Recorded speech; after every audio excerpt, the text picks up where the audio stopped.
कभी कभी कुछ घर ऐसे होते हैं जो रहने के लिए नहीं होते, बल्कि उनका मकसद आपको कैद करना होता है। अंधेरे में जहाँ रोशनी भी सांस लेने से डरती है, वहाँ कुछ ऐसी भयानक शक्तियाँ होती है जो सिर्फ एक चीज़ का इंतज़ार करती है, आपका। आज का हमारा पॉडकास्ट एक ऐसे ही भयानक और डरावने घर के बारे में है। तो चलिए सुनते हैं। मेरा नाम स्वाति है और जो मैं आपको बताने जा रही हूँ वो सिर्फ एक कहानी नहीं, मेरी ज़िंदगी का एक सबसे डरावना सच है। ये बात लगभग 10 साल पुरानी है। जॉब के सिलसिले में मैं अपने माता पिता से दूर एक नए शहर में शिफ्ट हुई थी। शहर अनजाना था और लोग भी, लेकिन मुझे एक घर चाहिए था रहने के लिए। तब मुझे वो घर मिला, बहुत बड़ा, खुला हुआ और इतना सस्ता कि मुझे भी थोड़ा अजीब लगा। तब मेरे पापा ने मुझे कहा था, इतना बड़ा घर, वो भी इतने सस्ते दाम में, शायद कुछ गड़बड़ है। लेकिन मैंने उनके बातों पर इतना ध्यान नहीं दिया, ये सोचकर कि कहीं घर हाथ से ना निकल जाए। जब सामान शिफ्ट हो रहा था, मैंने देखा वहाँ के पड़ोसी मुझे चुपचाप घूर रहे हैं। उनकी नज़रों में कोई अजनबीपन नहीं, बल्कि कुछ और ही था। जैसे वो मुझे देख नहीं रहे थे, बल्कि किसी चीज़ की चेतावनी दे रहे थे। मैंने अपना सामान शिफ्ट करवाया और मैं अपने घर के अंदर जा ही रही थी कि तभी मुझे पीछे से एक आवाज़ आई, बेटा सुनो। मैंने पीछे मुड़कर देखा तो एक औरत थी, कोई 40-45 वर्ष की होंगी। उन्होंने मुझे कहा, यहाँ रहने आई हो, मत रहो, यहाँ से चली जाओ, ये घर शापित है, यहाँ कोई नहीं रहता। ये सुनकर मुझे थोड़ा अजीब लगा, लेकिन मैंने उनकी बातों पर इतना ध्यान नहीं दिया। मैंने उनसे कहा, क्यों, कुछ हुआ है क्या यहाँ पर? लेकिन उन्होंने मुझे कोई जवाब नहीं दिया, बस कहा, यहाँ से चली जाओ, यहाँ मत रहो बेटा। और वो चली गई। ये देखकर मैं भी अपने घर की तरफ निकल गई। इस वक्त रात के लगभग 11 बज रहे थे जब मैं अपने पापा से फ़ोन पर बात कर रही थी। मैंने कहा, हाँ पापा, आप टेंशन मत लो, यहाँ सारा सब कुछ सामान आ गया है, सब कुछ अच्छे से सेटल हो गया है। ये कहकर मैंने थोड़ी बहुत और बातें की और फ़ोन रख दिया। अब मैं लैपटॉप लेकर अपना काम पूरा करने लगी। हालांकि मैं बहुत थक गई थी शिफ्टिंग की वजह से, लेकिन ऑफिस की डेडलाइन होने की वजह से मुझे ये काम जल्दी करना था। मैं अपना काम कर ही रही थी कि तभी मेरे घर की घंटी बजी।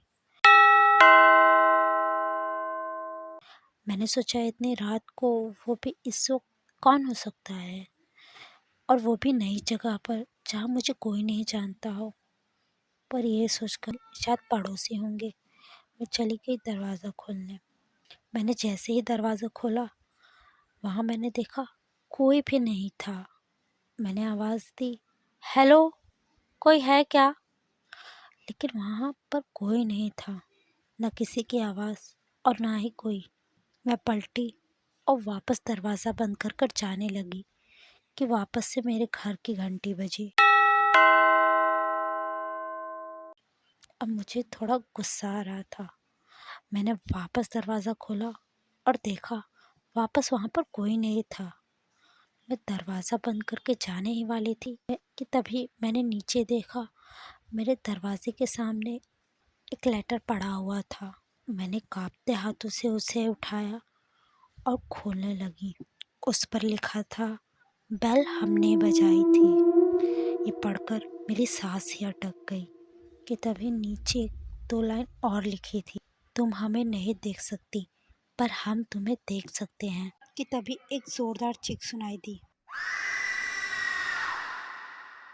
मैंने तुरंत दरवाज़ा बंद कर दिया और दरवाजे से टेक लगाकर लंबी लंबी सांसें लेने लगी। उस वक्त मुझे महसूस हुआ कि मेरे साथ शायद इस घर में कोई और भी है, और ये सोचकर मुझे और भी डर लग रहा था कि मैंने अपने आप को संभाला और कहा, कुछ नहीं, ये शायद सिर्फ एक प्रैंक है। और अपने कमरे में वापस चली गई अपना काम करने। कि तभी मैंने जैसे कमरे में कदम रखा, मैंने देखा मेरे लैपटॉप पर वेलकम स्वाति, ये पढ़कर मेरे हाथ पाँव पूरी तरह कांपने लगे। मेरे सर से पसीने आने लगे। अचानक मुझे लगा वहाँ का तापमान एकदम ठंडा हो गया है।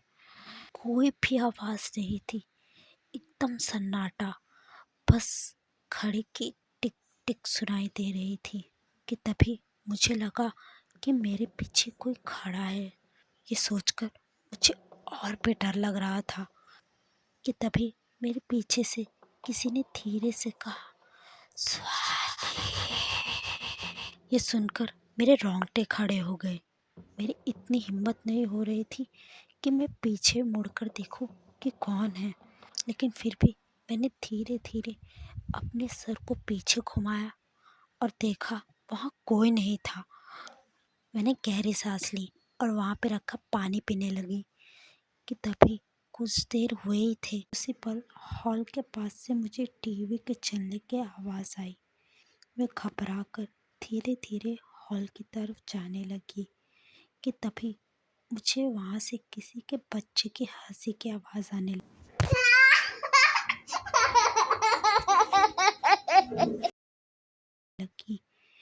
ये सुनकर मुझे और भी डर लग रहा था। धीरे धीरे मैं हॉल के पास गई और दरवाजे के पीछे छुपकर जो मैंने देखा उसे देखकर मेरी आंखें फैल गई। टीवी चालू था और टीवी के सामने सोफे पर एक बच्चा बैठकर देख रहा था और ज़ोर ज़ोर से हंस रहा था कि तभी एक आदमी दूसरे कमरे से निकलकर हॉल में दाखिल हुआ और उस बच्चे के पास जाकर धीरे से बैठ गया। उन दोनों का ही चेहरा मुझे दिखाई तो नहीं दे रहा था, पर बहुत डर लग रहा था। तभी उस आदमी ने कहा, बच्चा, मजा तो आ रहा है ना तुम्हें? ये सुनकर उस बच्चे ने कहा, हाँ पापा, बहुत मज़ा आ रहा है। ये सुनकर मेरे मुंह से बस चीख निकलने ही वाली थी कि मैंने अपने मुंह पर हाथ रख लिया। मुझे लगा कि वो लोग जानते हैं कि मैं यहाँ पर हूँ। भले वो मुझे देख नहीं रहे, लेकिन वो जानते हैं कि मैं यहीं पर हूँ। उस आदमी ने धीरे धीरे अपनी सर मेरी तरफ घुमाया और बहुत ही डरावने अंदाज में अपने मुंह पर हाथ रख के कहा, चिल्लाओ मत, मेरा बेटा डर जाएगा। ये सुनकर मेरी आंखों से आंसू गिरने लगे क्योंकि उस समय मुझे बहुत ही डर लग रहा था। डर के मारे मैं वहां से भाग भी नहीं सकती थी कि तभी उस बच्चे ने वापस से कहा, पापा ये आंट भी हमारे साथ छुपन छुपाई खेलेगी ना? हाँ। वो दोनों मुस्कुराते हुए मुझे देखने लगे कि तभी मेरे पीछे से एक ग्लास के गिरने की आवाज़ आई और जब मैंने सामने देखा तो वहाँ पर कोई नहीं था, लेकिन वो टीवी अभी भी चल रहा था। ये देख कि वहाँ से मैं तुरंत भागी और दरवाजे के पास जाकर दरवाजे को खोलने की कोशिश करने लगी। दरवाजे को खोलने की कोशिश कर ही रही थी कि तभी मुझे वापस से लगा कि मेरे पीछे शायद कोई है, मेरे बेहद करीब। उसकी सांसें मेरे कानों को छू रही थी कि तभी मेरे कान के पास से एक आवाज़ आई तुम यहाँ से नहीं चल सकती। और एक भयानक हंसी की आवाज़। मैं तुरंत अपने कमरे की तरफ भागी और बेड के नीचे जाकर छुप गई। मैं इतना डरी हुई थी कि मैं अपनी सांसें भी रोक कर बैठी थी। उस समय मुझे बहुत डर लग रहा था। मेरे आंखों से बस आंसू गिर रहे थे। कुछ देर हुए होंगे कि मुझे एक बहुत ही भयानक धुन सुनाई दी।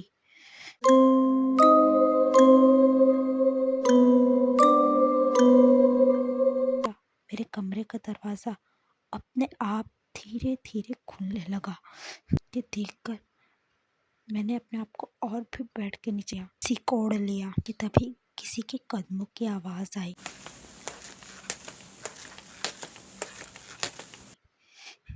मैंने देखे किसी के 4 पैर थे कि तभी एक बच्चे की आवाज़ आई। उसने कहा, पापा, अरे वो आंटी कहाँ गई? मुझे और भी लुक्का छुपी खेलना है। कोई बात नहीं बेटा, अभी आंटी मिल जाएंगी। सुनकर मुझे बहुत रोना आ रहा था। उस वक्त सिर्फ अपने भगवान से मना रही थी कि कैसे भी मैं यहाँ से बच जाऊं। तब कि कुछ ही देर रोएंगे, सब शांत हो गया और वापस से मेरे घर की घंटी सुनाई थी। ये सुनकर मुझे बहुत डर लग रहा था। मुझे लग रहा था शायद वही लोग हैं, पर तभी एक आवाज़ आई, बेटा तुम घर पर हो क्या? ये वही आंटी की आवाज़ थी जो मुझे सुबह मिली थी। ये सुनकर मैं तुरंत दरवाजे की तरफ भागी और मैंने दरवाज़ा खोल दिया। सामने मेरे वही आंटी खड़ी, अपने गले में उन्होंने ढेर सारे मालाएं पहनी थी। उन्होंने मेरी तरफ देखा और बस इतना कहा, यहाँ रुकना सही नहीं है, चलो यहाँ से। ये सुनते ही मैं भी तुरंत उनके साथ वहाँ से चल दी कि तभी उस घर का दरवाज़ा अपने आप बंद हो गया और एक जोरदार चीख की आवाज़ आई। तभी आंटी ने कहा, जल्दी चलो यहाँ से। हम रात भर आंटी के घर पे ही थे। उन्होंने मुझे बताया वहाँ कई साल पहले एक पिता और उसके बच्चे और एक माँ की हादसे में मौत हो गई थी। तब से वहाँ कोई नहीं रहता। वहाँ जो भी जाता है जिंदा नहीं लौट पाता है। आज भी 10 साल बीत चुके हैं उस बात को, पर फिर भी आज भी उस डर से निकल नहीं पाए हूँ पूरी तरीके से। और आज भी वो घर वहीं पर है, लेकिन वहाँ कोई नहीं रहता और जो वहाँ जाता है वो वापस नहीं मिलता। इसी की तरह आज का हमारा पॉडकास्ट ख़त्म होता है। अगर आपको पसंद आया हो पॉडकास्ट तो प्लीज़ वीडियो को लाइक शेयर एंड सब्सक्राइब कीजिए, क्योंकि आपका सपोर्ट हमारे लिए बहुत मायने रखता है।